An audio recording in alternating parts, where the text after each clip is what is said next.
이처럼 과밀 억제 권역의 규제는 기업과 지자체 모두에게 많은 고민을 안겨주고 있습니다.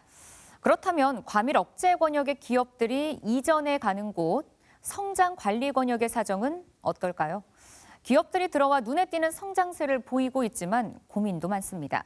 특히 난개발로 인해 지역 주민들의 삶의 질이 떨어진다는 평가를 받고 있는데요. 성장 관리 권역의 실태 주하영 기자가 취재했습니다. 수년째 증설이 이어지고 있는 삼성전자 평택공장. 높게 쌓아 올리기 위해 동원된 크레인 수를 헤아리기 어려울 정도입니다. 지역 곳곳에서는 삼성전자 협력업체들의 공장 건물도 하루가 달리 완성되어 가고 있습니다. 평택시는 성장 관리 권역이자 미군기지 이전 지원 특별법으로 인해 업체 면적을 제한하는 공장 총량제에서 비교적 자유롭습니다. 이 때문에 업체가 평택에 많이 들어섰고 비약적인 발전도 이뤄왔습니다. 평택 지역 사업체 수는 지난 2013년 3만여 개에서 2021년 6만여 개로 2배 이상 급증했습니다. 종사자 수도 9년 전보다 약 50% 증가한 27만 6천 명으로 크게 늘어났습니다. 그런데 산업 성장을 들여다보면 질적 성장보다는 양적인 성장에 치우친 지점이 눈에 띕니다. 지난 2013년과 2021년 사이 업체와 종사자 수가 크게 증가했는데 이를 자세히 들여다보면 1명에서 9명을 고용한 영세 사업장이 대다수라는 점입니다. 평택 지역 영세 사업장만 5만 7천 개, 종사자는 10만 5천 명으로 전체 사업장의 93.7%, 종사자는 38%를 차지합니다. 300명에서 1,000명 이상 사업장 종사자의 2배가 넘는 규모입니다.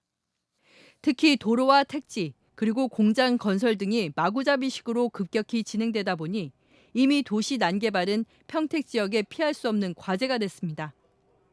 개별 사업장을 한 곳에 모이도록 하는 산업 단지화나 집적화 단지가 필요하지만 사업체의 급증에 따른 총량제에 묶이다 보니 평택시 역시 체계적인 개발에 어려움을 겪는 상황입니다. 이 때문에 충청 지역으로 이전하는 기업도 늘고 있습니다.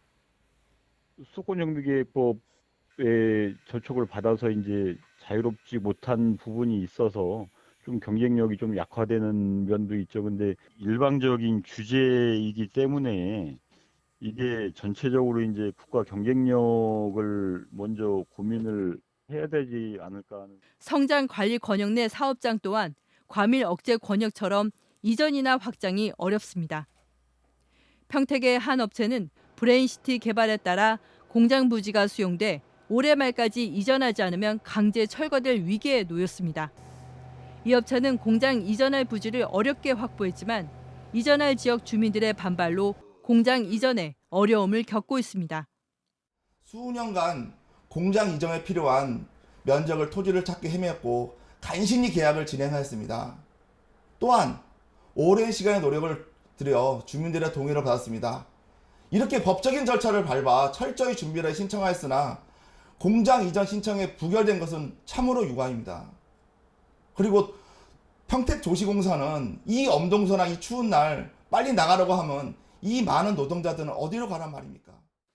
무분별한 개발이 진행되면서 주거 환경 등 주민들이 느끼는 삶의 질 평가에서 만족도가 낮은 것으로 확인됐습니다.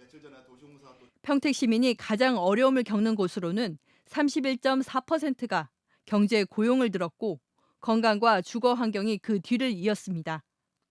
특히 청년 37.5%, 중장년 34.5%가 경제 고용에 어려움이 있다고 응답했습니다. 이는 성장 관리 권역도 해당 지역의 경쟁력을 높이기 위해 현실적인 개선이 필요하다는 이유가 되고 있습니다. 난개발로 인해 기형적 도시가 되고 있는 성장 관리 권역에 주민들의 삶의 질을 개선하기 위해서는 근본적인 관련법 개정이 필요하다는 게 이 지역 주민들의 목소리입니다. BTV 뉴스 주하영입니다.